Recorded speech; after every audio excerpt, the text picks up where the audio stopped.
Preparing. We're live, baby. Hello. Todd Hockenberry, Dan Tyre. Oh my goodness.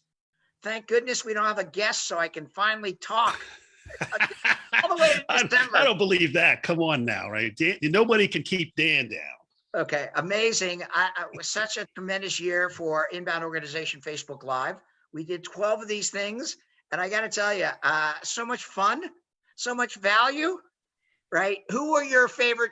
Can we do favorite guests, or like the 11 people who don't get nominated, or they're going to feel a little bent out of shape? Well, I don't, they're all different, right? And they've all brought a different perspective. I really like the guests we've had. We've had agency owners, we've had marketing leaders, we've had sales leaders, we've had HubSpot people, we've had lots of different people. And I think the one thing that's really shocked me a little bit this year was when we were talking to our buddy David Meerman Scott, and we were talking about Facebook, and he said Facebook's algorithm was the most evil thing ever invented, or some just like over the top statement like that. And I was like, wow, that is just out there, really critical, strong, and he's been proven right. I think he broke that story. He broke that story on Inbound Organization Facebook Live, right? It was amazing because both of you guys are like, okay, that's a little aggressive DMS. Yeah. And he's like, no, it is harmful to people. It is not good. And then, I don't know, it's like 60, maybe 90 days later,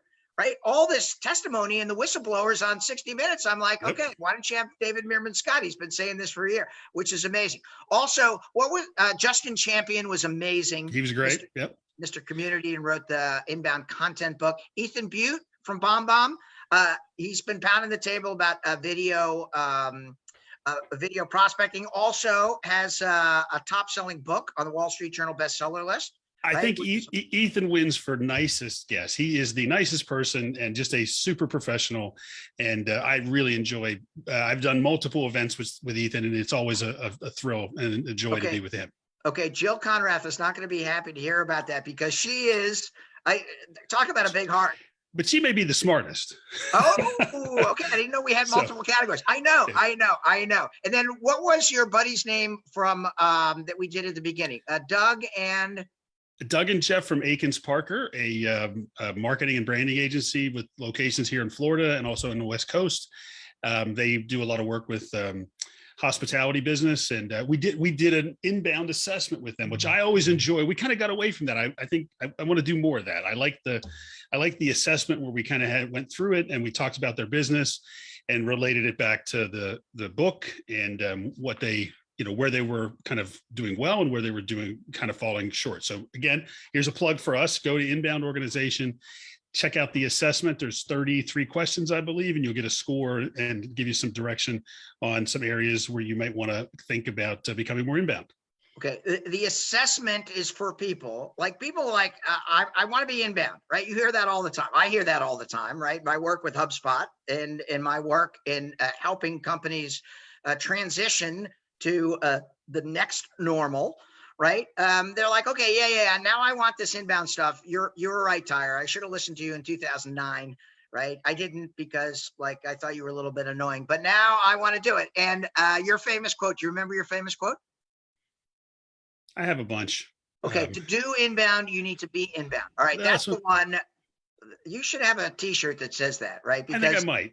Okay, I'm gonna get a bumper sticker. How's that? Exactly, something like that. Because when you said that, I remember distinctly. I'm like, what? Hold on a second. Roll that back. And I had never thought of it that perspective. And the inbound organization is all about living the values, right? It's the leadership principles that we adopted from inbound for your entire organization, right? And the other you say a lot of smart things, but you also said that it's going to build. It's not just going to be something in 2018. It's going to go on for multiple years. And you were right on that one because never been more like the global pandemic proven that the foundation of the inbound organization is more relevant than it's ever been before. I agree with you. You made a comment. You said like the next normal, which I think is an interesting way to think about it. I'm not sure we're going to see a normal for a while. I personally believe we're in a long period of continual disruption. I don't think it's going to change. Now, what we can control is what we talk about in the inbound organization, right?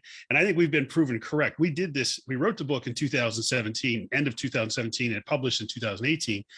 And the one of the big premises was you have to create a culture and a mission and an operating system that attracts and nurtures the best employees so that you can take care of your customers. And people in the great resignation now, right? There's hundreds of thousands of people resigning, quitting jobs and leaving, and they're not leaving the best companies. I mean, there's some certainly cases of people leaving good companies.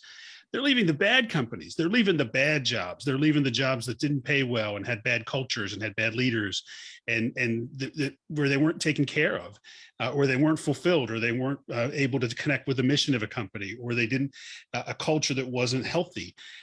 These are all things we talked about in the book, and I think the last 2 years has really proven us right that that is how you have to build a business. If you want to grow and you want to attract the best customers, you have to have all of this other stuff internally for your employees to build a culture and an environment where they can be successful. And that's what we called inbound. Yeah. And you've been talking about that for really 10 years, right? That it starts with your employees, and you're an expert on an employee persona. I got asked, I think it was 2 weeks ago, what is an employee persona? So just share with our listeners and our viewers what an employee persona is. An employee persona is a description of the ideal person who's a good fit for not only just working at your company, but adding to your company, adding to your culture, improving your culture, making your company better. There's certain people that are better fits than others, right? And it's not always just the technical skill. And many of these things, the persona is not really going to show up on the resume. This is going to show up in their behavior, in their values, in what they believe is their place in the world, and their what they want to do to impact that, the difference they want to make. You're looking for people that fit your culture, that align with your mission, and have the attributes that are the ones you want to share with your world, right? I mean, if you're a startup and you want to project hard driving, hard working, win at all costs mentality, you're going to hire those people. And there's certainly benefits to that, but there's also costs. If you want to create a culture that's customer focused, that is really about delivering value first before you sell. If you want to create an amazing experience and really engage with people, you're going to hire people that are good at that, right?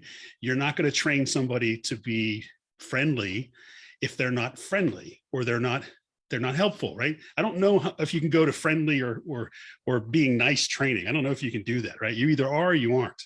So maybe I should have a boot camp on being nice. I don't know. You should teach that boot camp. Amazing.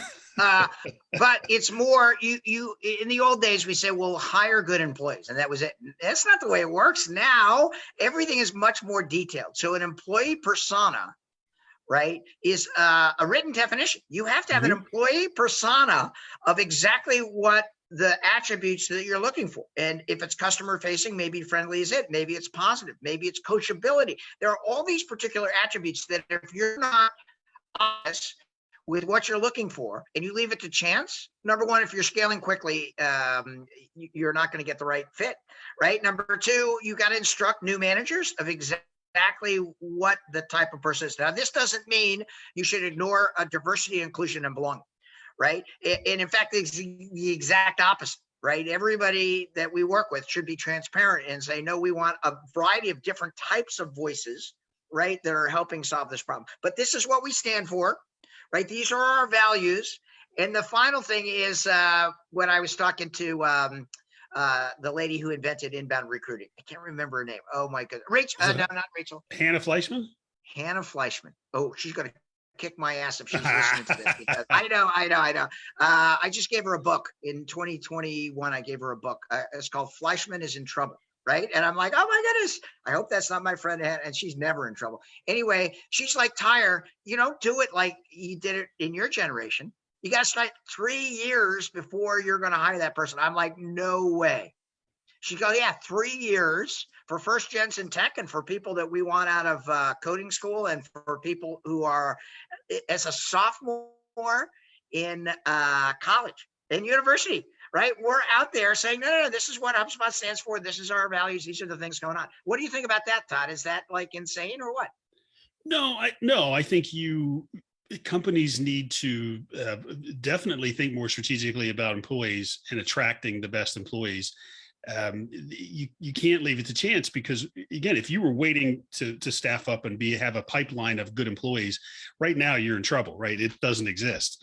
But if you've built a pipeline and you've built connections and engaged with people, we talked about this in the book, right? The process is part of the value and about being inbound. And if you are engaging with people well before you were ready to hire them, you were building relationships with them, you were building credibility with them, they're telling other people about you, how awesome HubSpot is or whatever your company is, and you're building that, again, those connections and that engagement and building a relationship with somebody before you're asking for value, or in this case, asking somebody to work for you.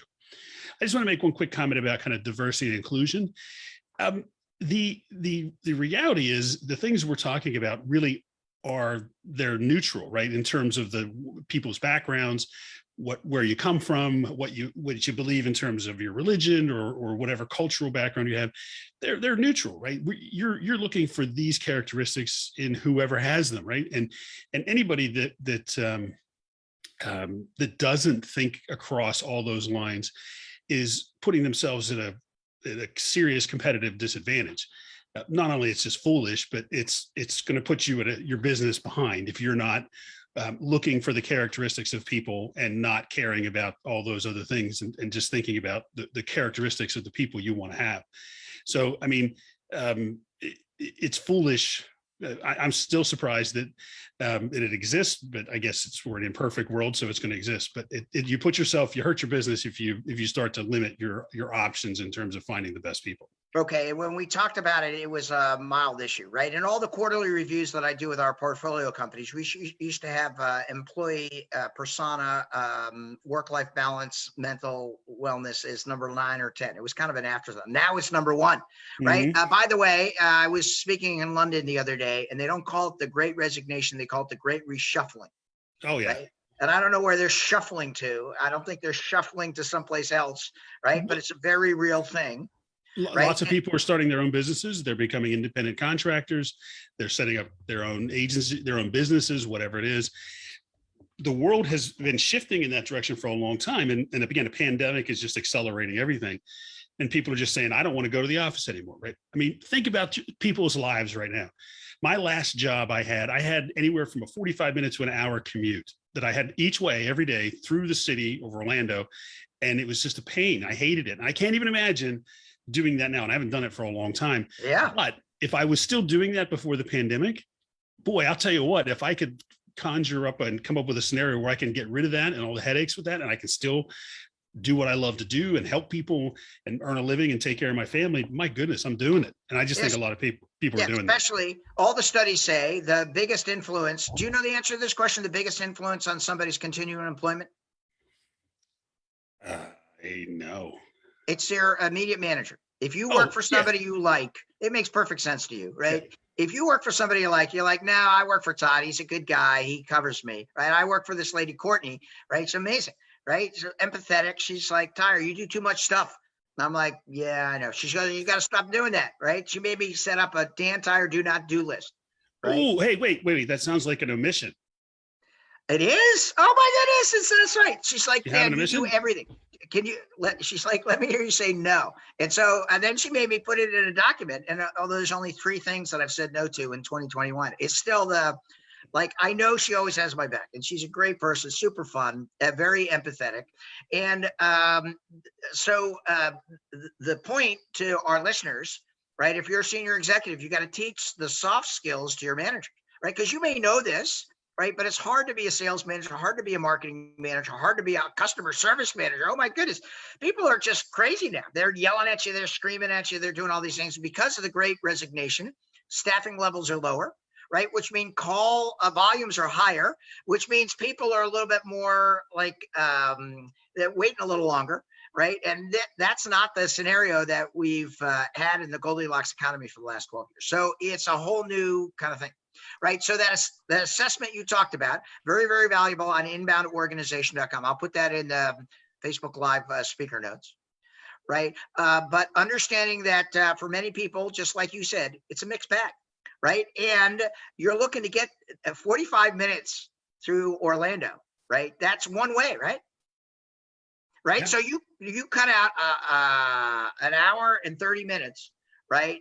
And then you don't have to get dressed. Well, you gotta get some dress, but you don't. I'm not even wearing pants right now. Like I know it's crazy, but it's because I'm in Arizona and we wear shorts, right? Don't start being creepy. Same here. We're in Florida. It's still Exactly. shorts weather. It's December, but it's 80 degrees, so it's I know. shorts weather. I know. Sorry. But like it's the quality of life. It's the ability to like we didn't have Zoom 15 years ago, all that kind of stuff. Yeah. Really understanding, right? That employee persona, which you've been a leader in talking about, understanding the characteristics, understanding and mapping that to your hiring process, number one. And then number two, identifying managers so that they understand those values when they're recruiting, and then starting early, right? The chapter on inbound recruiting is all about like 2 years beforehand. And if you did, you're kind of sitting in the catbird seat. If you haven't, right, then you're playing catch up. It's still possible, right? But it goes back to the Todd Hockenberry quote, to do inbound, you have to be inbound, right? And you can't say we're going to like take care of our customers if you're not taking care of your employees. That's right. It was interesting. You ask about, why people stay. I know that from the opposite, right? Why people leave. People leave bad bosses. They don't leave companies. They leave bad bosses, right? Yep. That's kind of the way I think of it. And thinking about my last job, which was 13 years ago, I didn't like it because when I really thought about it, I was maybe doing 15% or 20% of my time was doing things that I really loved. And the rest of it was just a bunch of overhead and meetings and garbage that it wasn't as productive, or wasn't doing the things that I wanted to do. So when I left, I just built our business in a way that I just did those things that I'm good at and I love to do, and eliminated all the other garbage. And I think that's what a lot of people do, right?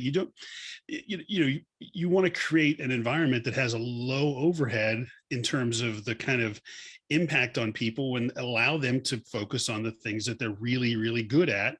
Don't burden them with procedures and policies and bureaucracy.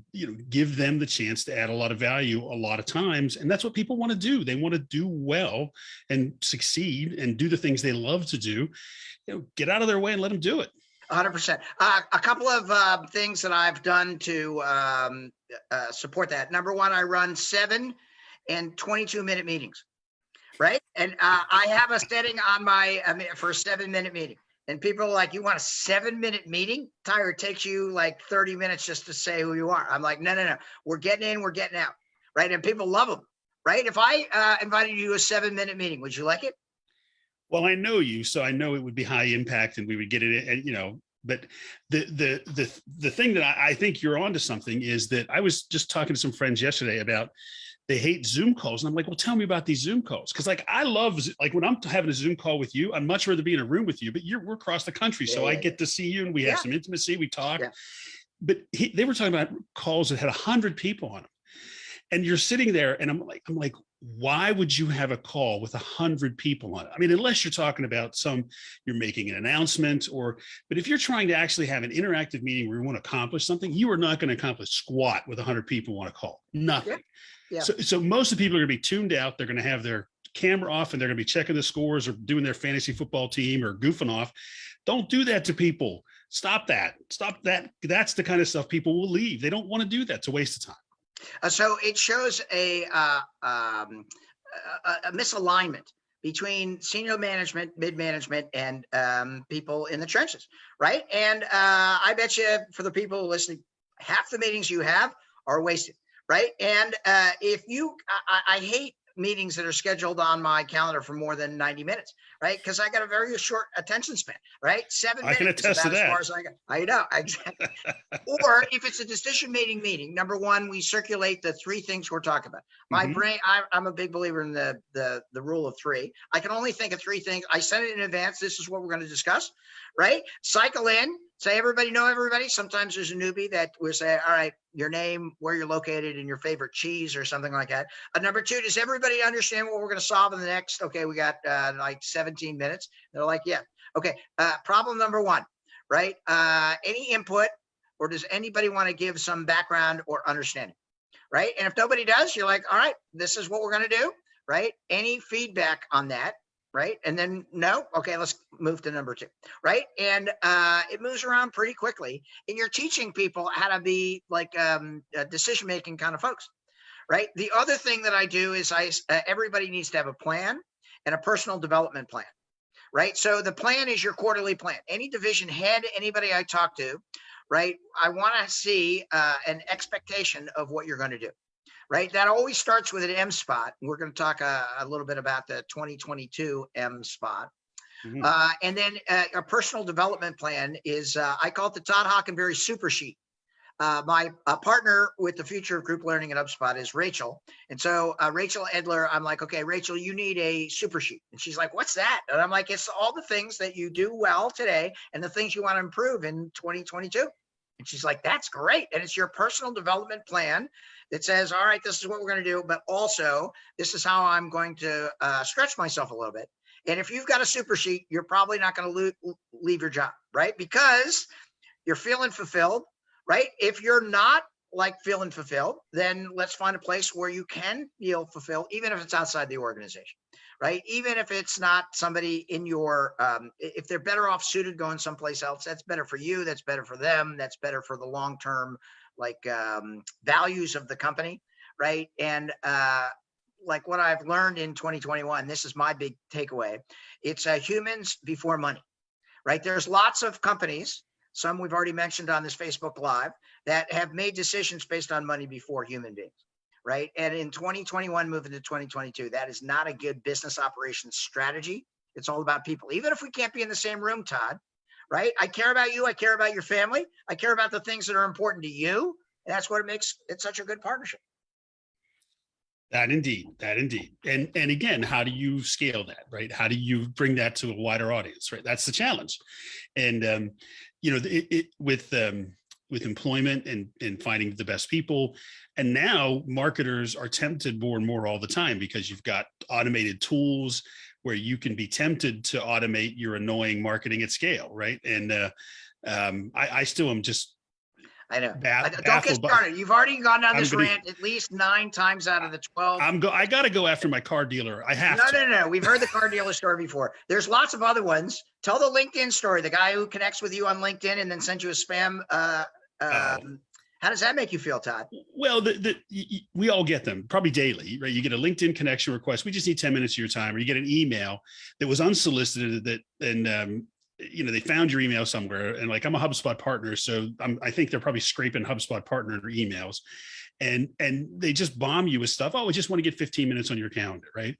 And again, we all see these. Again, it's so bad. It's so bad. You're asking for me to connect, and then you're spamming me. The thing is, I can tell now, if you say, Dan, you're in my professional connection, I'm never going to accept you. You're first of all, a little bit dopey in 2021. Number 2, not that intelligent. Number 3, I know what's coming next. So you lose. If you say, Dan, I saw that you're in Phoenix, let's connect. I'm hesitant and I'm waiting. I'll accept, right? As a public figure, I like in touch with a lot of folks. But the first time you say, we are building websites and we offer this kind of stuff, I'll just remove the connection. And you better hope you don't come up in a public presentation or a Facebook Live presentation about being an asset, right? Because it's just not a good look.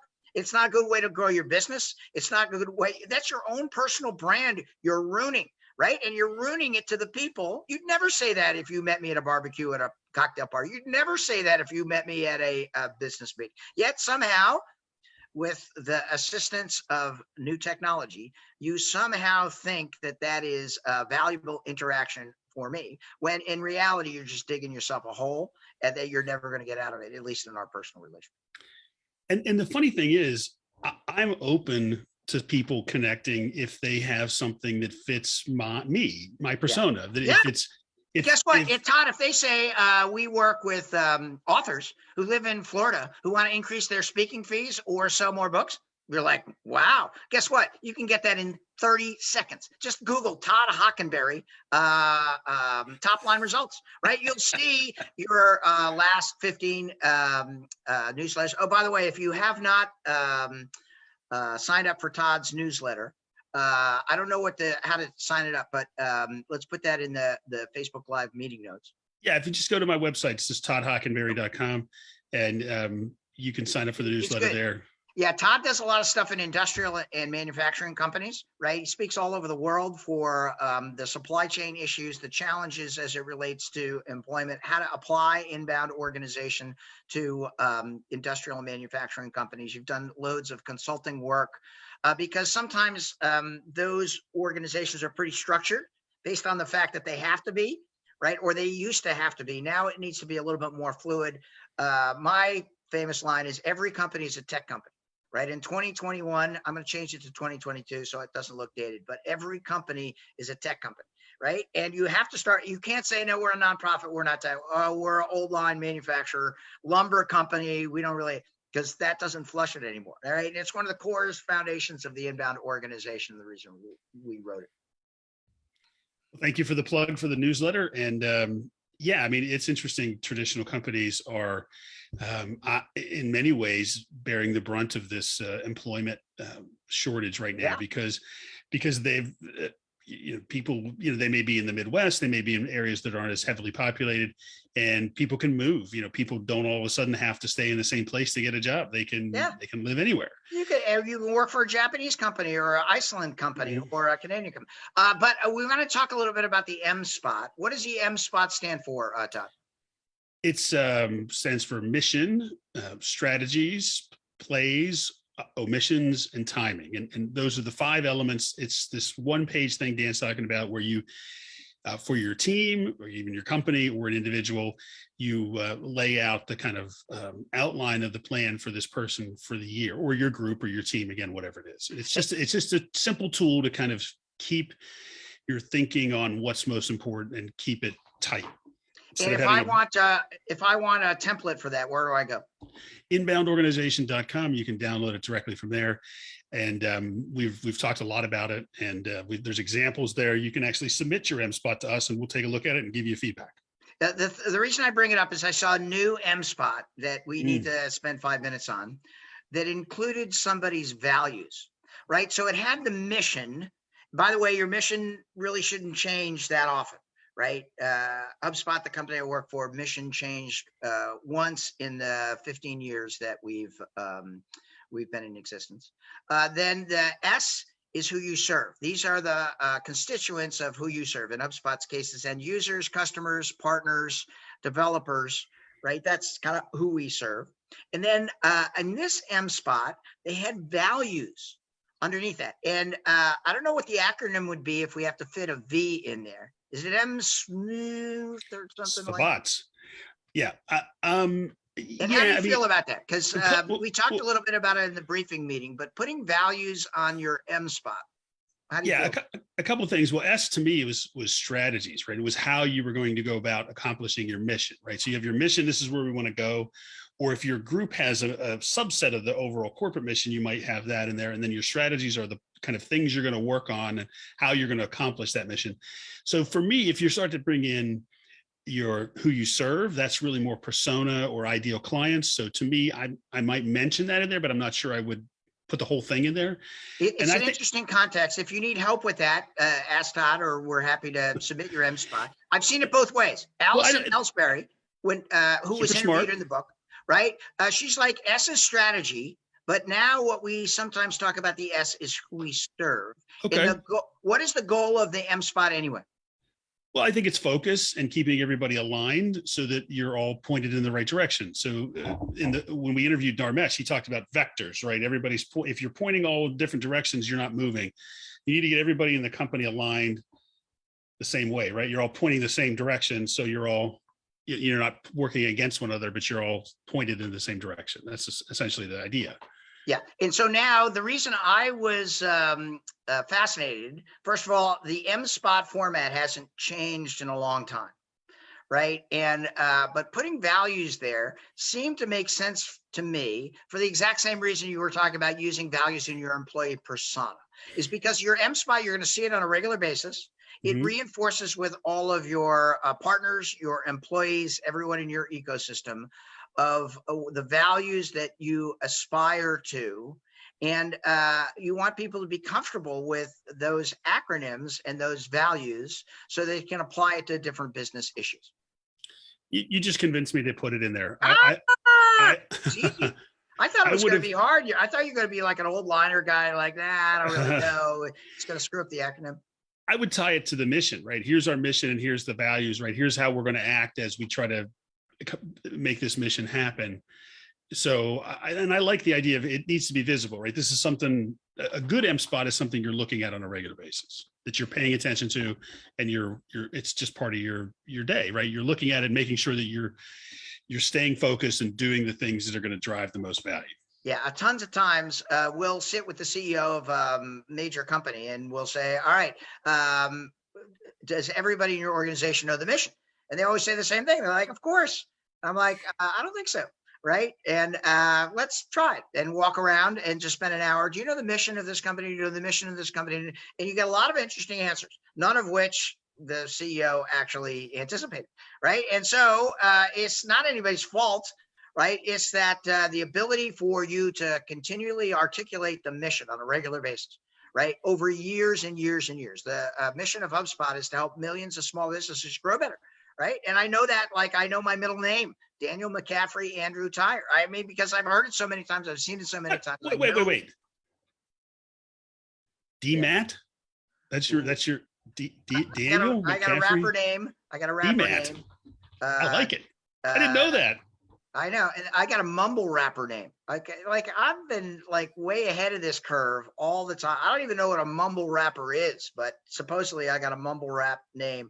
XXX Lion 23, right? And I know it's crazy, right? And so sometimes you'll see that on my latest Spotify 2021 blend. Do you know what a Spotify blend is, Todd? I do. Okay, awesome. I ran a workshop on creativity at local Phoenix company here, a fast growing company, and they wanted to lean into creativity, right? And I thought that was interesting because the inbound organization is about establishing the foundation that people understand what's important so that they can be creative to apply that. And I started the session with everybody write down their most creative thing that they've seen in the last year. And several people mentioned that Spotify Wrapped, Spotify Blend as a very creative way of sharing the values that you have, right? Because I don't know if you know this, music is inherent in every human culture. Does that pass your sniff test? Yeah, makes sense. I know that because in Phoenix here, we have the Musical Instrument Museum, which has all of the data and the facts about how music is endemic to every single culture. And it's very often mirrors the values of the organization or the people or the group that it represents, right? And so that is a great example of creativity within the guidelines of inbound organization. Speaking of music, guess who I'm going to see on Friday night? Joe Bonamassa. My man. Okay. Yes, and will you put that picture? Do you have the picture? Can you bring it? I love that picture. I got it in my favorites on my phone. If you don't know Joe Bonamasso, we'll put his website in the Facebook Live chat. He's one of the preeminent blues guitar players, American blues guitar. Is he American?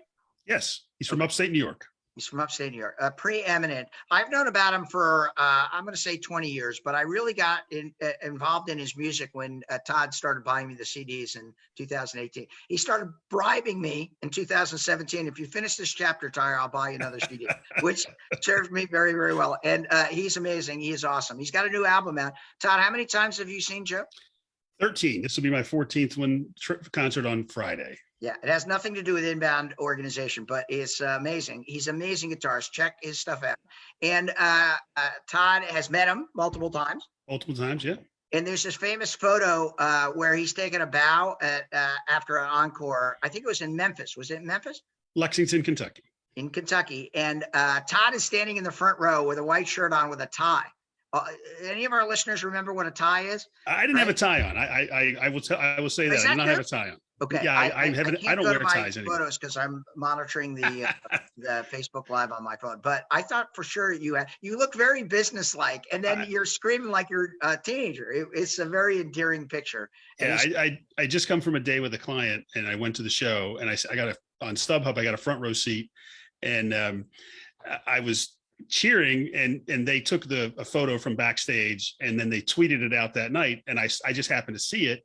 So about 6 months later, I was going to meet him, and I printed the photo out and I took it to him and I showed it to him, and he laughed. He thought it was funny, and he signed it. So I got him to sign the photo, which is really cool. Amazing. I've been listening to a lot of Joe Bonamasso, Dust Bowl, living in a Dust Bowl, right? No one wants me to sing on. No, we don't want you to sing. Me neither. All right. So in the final few moments, a couple of things. Number one, thanks so much for all your hard work this year. Doing these Facebook Lives have been super fun. All of our great guests. Did we miss anybody? Jack Derby. Jack Derby's great at Tufts professor, super entrepreneurial guy, very smart. Donitsa from Politico Pro, Amazing. Fantastic executive at Politico Pro, good friend of Inbound Organization. Who else did we have? We had one of my clients, Glenn Williams, from a company called Bell Performance. Unbelievable. And he's in the book. I think he's chapter 7. They have a chapter in the book. Yep. And so when people are saying, no, I'm an industrial manufacturing company, we don't really do inbound. Number one, you're wrong. It's a choice that you've made. Number two, Todd can help you. Number three, we have examples. And now the living document is inboundorganization.com. Just go there. There's updated stuff. There's 24 podcasts. Somebody was mentioning the podcast that you and I recorded, and like how valuable they were to listen to, which, and if you have feedback, ideas, thoughts, right? What we were talking about in the briefing meeting, Inbound Organization is as strong in 2022 as it's ever been, right? There's still a huge mandate to take these leadership principles and apply them to your business, right? And it's not easy, right? You take the assessment and you'll get a number, because we're data people, about how easy or hard it's going to be. And then if it's easy, you can take the steps that are in the book and do it. If it's hard, right, and you need a little help, just let us know, right? And just raise your hand. We're big in helping people out, right? We do it at no charge in certain instances. If you need a little bit more help, sometimes there's a fee to go along with it. But first and foremost, we want you to adopt these new principles so that you can grow better. Excellent. Well, Dan, it's been a pleasure as always. We always enjoy getting together with you. And I always look forward to our time preparing for these calls and then having them, certainly. And I'm not sure what we're going to do next year, how we're going to structure it, but if you have suggestions, like Dan said, we'd love to hear them. We're committed to continuing to share our thoughts and insights around inbound organization and what we're learning, because we're continuing to learn and grow and expand the ideas. And we'd love to hear from you. I'm easy to find. Todd Hockenberry, Google it. That's my website. Dan's easy to find too. You can find us through our Facebook page. And we'd love to keep in touch, and we'll continue to share content and ideas around inbound organization. And first and foremost, Dan and I are here to help. Awesome. That's great. All right. Give my best to Leanne and the rest of your family. Thanks so much for all your preparation, help, and helping companies like scale. And good luck in the transition to 2022. I got to mention one other person, Amelia Wilcox. Yes, because she was the speaker, right? She was February, I think. I have a meeting today with Amelia. Who is Amelia? Tell all our. She's the founder and CEO of a company called Nevati, and they were really, really thrown a loop with COVID. Their whole business model had to change, and they're a fantastic story about how you pivot an organization in a time of upheaval, but also pivot in a way that is driving a lot of value and helping people. They're really involved with helping employers deliver health and wellness tools and solutions to all their employees. And it's Nivati, Nevati. Did I spell it right? Yeah. Or Nivati. Nevati.com. If you have employees and you're concerned about their mental health, everybody in the country has something called an EAP, an employee assistance program, that absolutely no one uses. And so Amelia and her team figured that out, and they're like, what we really need to get is more employee engagement in a way in which they can live the kind of life you and I've been talking about for the last 45 minutes. And amazing company, amazing founder and CEO, right? And has powered up as dozens of customers now, tens of thousands of users, right? And so she was a great guest. I see her Hubspot at all the board meetings. I serve on the board of directors, and I see it all the time, right? We might have to add values to her M-Spot this year. We'll have to see. But a tremendous organization, somebody who has scaled twice based on the right employee persona, based on understanding how to grow, and based on those inbound principles. Excellent. Yeah, check it out. We'll drop the website for them into the chat or into the comments. And Dan, as always, thank you for your generosity and your just being you. There's only one Dan. I know, it's super fun. Thank you, Todd, and we'll see you later in 2022. Bye, everybody. Bye.